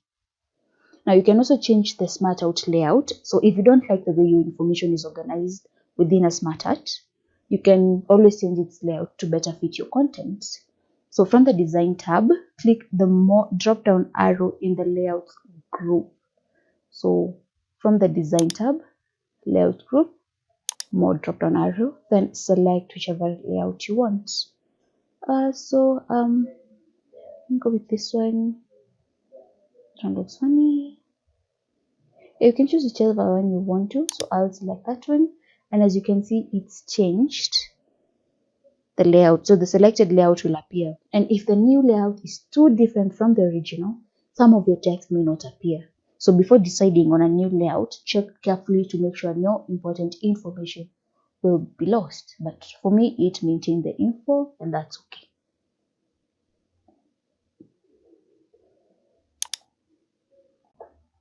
Mail Merge is a useful tool that allows you to produce multiple letters, lists, database, or spreadsheets at once. Now, when performing a mail merge, you'll need a Word document. So you can start with an existing one like I do have, or create a new one, and then have a recipient list, which is typically an Excel workbook. So I'll take you through how to perform a mail merge step by step. Now, to use mail merge, open an existing Word document or create a new one, whichever you prefer. So I have an existing Word document. Then from the mailing tabs, click on the Start Mail Merge command. Then from the drop-down menu, select Step-by-Step Mail Merge Wizard. Now the Mail Merge will appear over here, it is, and guide you through the 6 main steps to complete a merge. Now step number 1, from the Mail Merge pane, select the document, the type of document you want to create. So in my example, I'll work with the letter. So select letter, then click on next starting document, and it will take you to step 2. Now in step 2, select the use the current document. So from here you can use the current document, start from a template or start from existing document. So I'll use the current document, then click next, select recipients to move to step 3. Now you'll need an address list, so Word can automatically place each address into the document. Now the list can be in an existing file, such as an Excel workbook, or you can type a new address list from within the mail merge wizard. So I'll come to type a new list since I don't have one, then click on create. Then from here, I'll create my new recipient info. So my title is MS Wide. First name, I'll give a Peter. Last name, I'll go to new entry, same title, but different person. Maybe, let's see, Jerry. So, okay, let me add another one, just the last one, same title, then, and then once I'm done, I'll click on OK, give it a file name, I'll name it MS Word again, then click on save. Then here it is, then I'll click on OK. Then click on next, write your letter to move to the 4th step. Now you're ready to write your letter. When it's printed, each copy of the letter will basically be the same, only the recipient data such as the name and address will be different. And you'll need to add a placeholder for the recipient data so MailMerge knows exactly where to add the data. So if you want to insert recipient data, place the insertion point in the document where you want the information to appear. So I'll place mine here, then choose one from here. So you can choose an electronic postage, more items, there are more items, an address block, and a greeting line. So I'll add an address block, then choose a format. I'll choose this one, then click on OK. Then add a greeting line. Then click on OK. You can select which format you want. Then click on OK, and then it will be added. Then once you're done inserting that, you can click on next, preview your letters to go to step 5. Now preview the letters to make sure your information from the recipient list appears correctly in the letter, and you can use the left and right scroll arrows which are over here to see that. You can see I had 3 recipients, and anytime I click on this, it will show me how that information will appear. And once you're satisfied with that, you click next, complete the merge to move to step 6. So we've moved now to step 6. Now click print to print the letters. Now from here, you can select whether you want to print all of the letters, the current document, or only one of the letters. So I'll select click all, print all records, then click OK. Then the print pane will appear, and then from here I can change the settings, adjust the print settings if needed, then click OK. So here is where I'll do the adjustments. Then once I'm done, I'll click OK, and then the letters will be printed with individual addresses to the people I've addressed them to. So I'll have one letter for Mary and Jerry, one for Peter, one for Anne Daniel.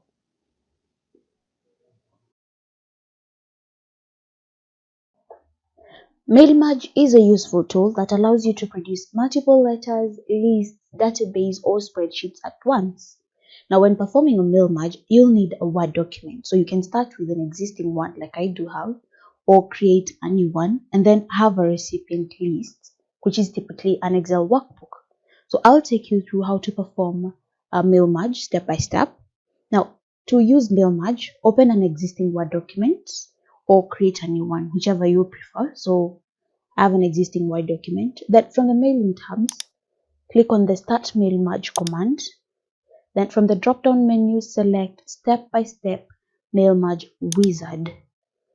Now the mail merge will appear over here, it is, and guide you through the 6 main steps to complete a merge. Now step number 1, from the mail merge pane, select the document, the type of document you want to create. So in my example, I'll work with the letter. So select letter, then click on next starting document, and it will take you to step 2. Now in step 2, select the use the current document. So from here you can use the current document, start from a template or start from existing document. So I'll use the current document, then click next, select recipients to move to step 3. Now you'll need an address list, so Word can automatically place each address into the document. Now the list can be in an existing file such as an Excel workbook, or you can type a new address list from within the mail merge wizard. So I'll come to type a new list since I don't have one, then click on create. Then from here I'll create my new recipient info. So my title is MS Word. First name of giver Peter, last name I'll go to new entry, same title but different person. Maybe let's see, Jerry. So okay, let me add another one, just the last one, same title, then and then once I'm done, I'll click on OK, give it a file name. I'll name it MS Word again, then click on save. Then here it is, then I'll click on OK, then click on next, write your letter to move to the 4th step. Now you're ready to write your letter. When it's printed, each copy of the letter will basically be the same, only the recipient data such as the name and address will be different, and you'll need to add a placeholder for the recipient data so MailMerge knows exactly where to add the data. So if you want to insert recipient data, place the insertion point in the document where you want the information to appear. So I'll place mine here, then choose one from here. So you can choose an electronic postage, more items, there are more items, an address block, and a greeting line. So I'll add an address block, then choose a format. I'll choose this one, then click on OK. Then add a greeting line, then click on OK. You can select which format you want, then click on OK, and then it will be added. Then once you're done inserting that, you can click on next, preview your letters to go to step 5. Now preview the letters to make sure your information from the recipient list appears correctly in the letter, and you can use the left and right scroll arrows which are over here to see that. You can see I had 3 recipients, and anytime I click on this, it will show me how that information will appear. And once you're satisfied with that, you click next, complete the merge to move to step 6. So we've moved now to step 6. Now click print to print the letters. Now from here, you can select whether you want to print all of the letters, the current document, or only one of the letters. So I'll select click all, print all records, then click OK. Then the print pane will appear, and then from here I can change the settings, adjust the print settings if needed, then click OK. So here is where I'll do the adjustments. Then once I'm done, I'll click OK, and then the letters will be printed with individual addresses to the people I've addressed them to. So I'll have one letter for Mary and Jerry, one for Peter, one for Anne Daniel.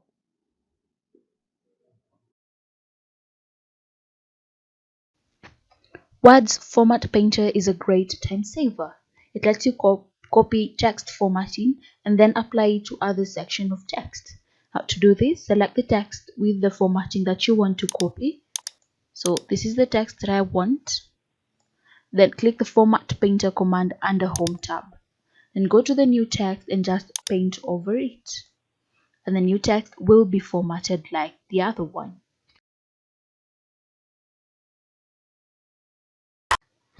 Here is a quick word tip on how to clear all formatting. Now, clear all formatting command allows you to remove text formatting like font, size, and color to return text to its default style. Now, to do this, select the text with the formatting that you want. Then click on the clear formatting command under Home tab, and it will return to its default style.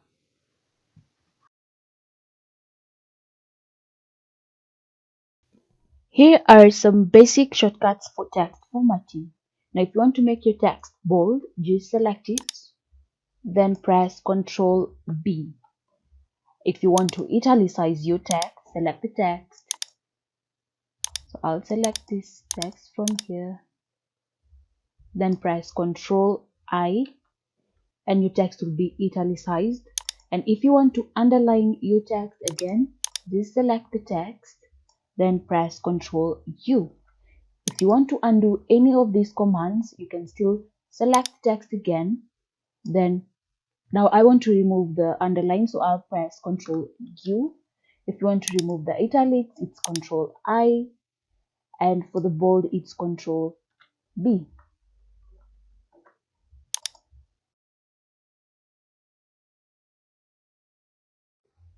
Here's a quick shortcut on how to insert screenshot or screen clipping to your document.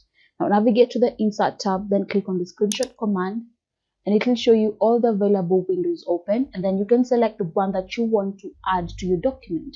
So I'll select this, and it will insert a screenshot of that page in my document. You can also choose to insert a certain area of that screenshot. So what I'll do is I'll come back to the Insert tab, then under Screenshot command, select Screen Clipping. Then I'll clip out the part that I want to include in my document. So I'll clip that out. And now I have a screen clipping of that page in my document.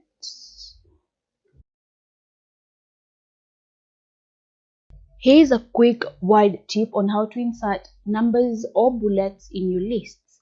Now instead of going navigating over here to get those commands, you can just type in an asterisk, then press the space bar, and it will insert a bullet. Now you can start typing from there, and as you go on typing, Word will automatically bullet your lists. Now if you want to insert numbers, it's the same thing. Just type in a number, then followed by a period, then press the space bar. Now continue typing, and as you go on, Word will automatically number your list.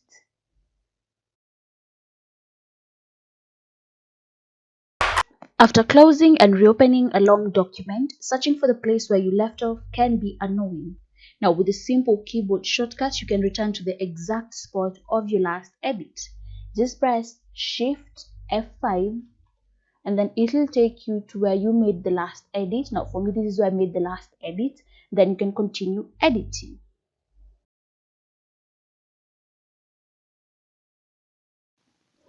In this video, I'm going to show you a step-by-step tutorial on how to make a poster in MS Word. And by the end of this video, we'll have something looking similar to this. Now let's get started. So first you'll go to File tab, then select New, and click on Blank Document. Now the first thing when you're creating a poster is that you want to customize the size. You want to change the size. So you'll come to the Layout page, then under Size, you can select from these options that you have over here, or you can click on More Paper Sizes and customize your own. So I'll customize mine and work with 26 centimeters 0.4 on both the width and the height. And once you're done, click OK, and you'll see that your blank document will change its size dimensions. Then from here, I want to insert the background that I want to work with. So I'll come to the Insert tab and click on Pictures. There, I had downloaded the pictures from online, so I'll just select them, then click Insert. And here they are. Now, once you insert an image, it's hard to move it around in your document. So what you do is you click on this icon over here, then you choose a layout option, then click on Fix Position on Page. Now this will make it easier for you to move the image around and to resize it as much as you want. So I'll make mine a bit larger, and that looks good. Now I'll add the other picture that I want to work with. Again, the Insert tab, Pictures, then go to where that picture is. So this one is on the desktop, and here it is. Then click Insert. Now again, you click on this icon so that you can be able to move the image around. Click on a layout option, then select Fix Position on Page. Now this will make it easier for me to move this image around. Now another thing that I want to do with this image is to remove the background. So I'll select the Remove Background command, and then it will make a selection for me, and the magenta part will be deleted from this image. So I'll add to that selection, and as you can see now it has deselected the face. Now to undo this, just select the mark areas to keep, then select the areas that you want to keep in your image. So definitely I want to keep the face and the hair,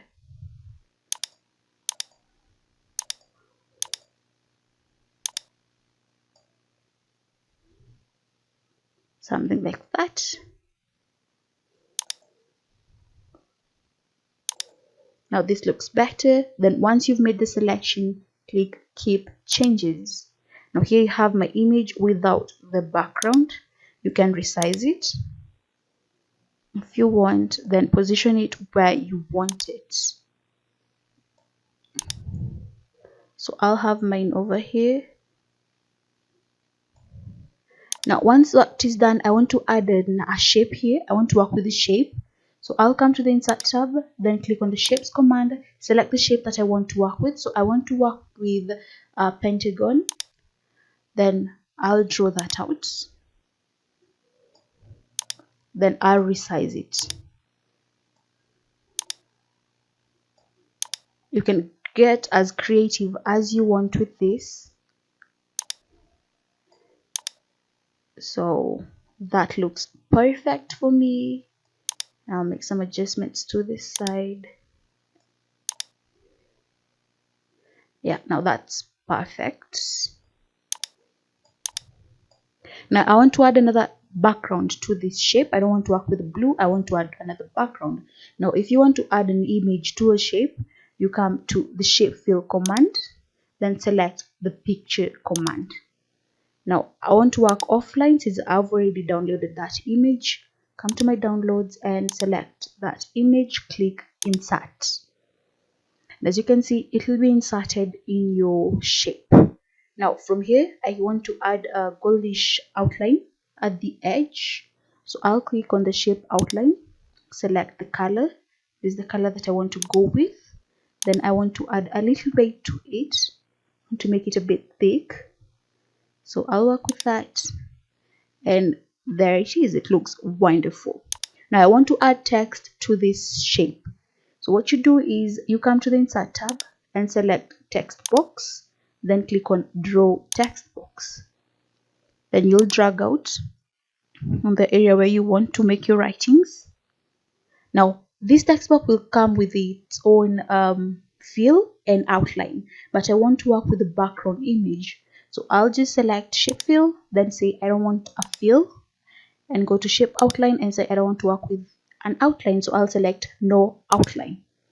Now it will be left like that. Now I have already written some of the things that I'll use on this image. Now I'm making a Christmas card, so I'll just copy that and paste it over here. Now then you can format your text. Come to the home tab, you can make the text larger like that. Change the font, so I'll make it a bit larger. Then move this up a little bit. I want to make this text a bit bold, so click on the bold command and there we have it. Now you can still continue typing in this text box if you want, but I find it easier to work with different text box because it makes it easier to position and align your work as you want. So I'll just come here under the insert tab and add another text box. So draw text box, come and drag it out over here. Again, I'll remove the shape fill, so no fill. I'll remove the shape outline, so no outline. Then again, I had some text over here on my notepad, so you click that, you copy, I'll minimize that, then you come here and you paste it. Again, you want to format your text, so I'll come to the home tab, increase the size, change the font,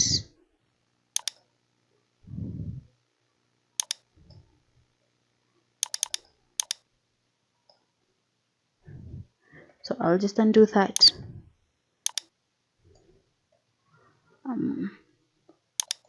Make this a little bit smaller. Perfect.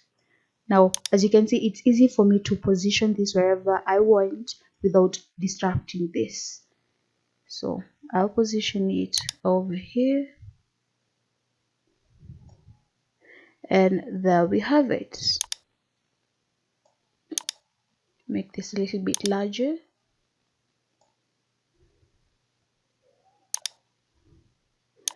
Perfect. Now you can go on and add more text here if you want, like maybe Merry Christmas wishes, message to your loved ones, or whatever you want, or maybe it's an event.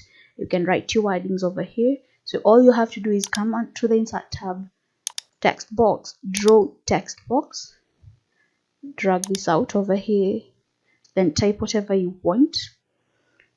But first you'll have to remove the fill and the shape outline. So I'll just use a shortcut to type in some words, that is equals round, then opening and closing parentheses, then click enter. And that's how you create a poster in MS Word. Now you can create a birthday card, a gift card, a Halloween card, whichever card you want using Word, and it's real simple, it's real fast. You can customize this with your own colors if you want, your own background, your own images, and it's a fun thing, and it's very, very simple.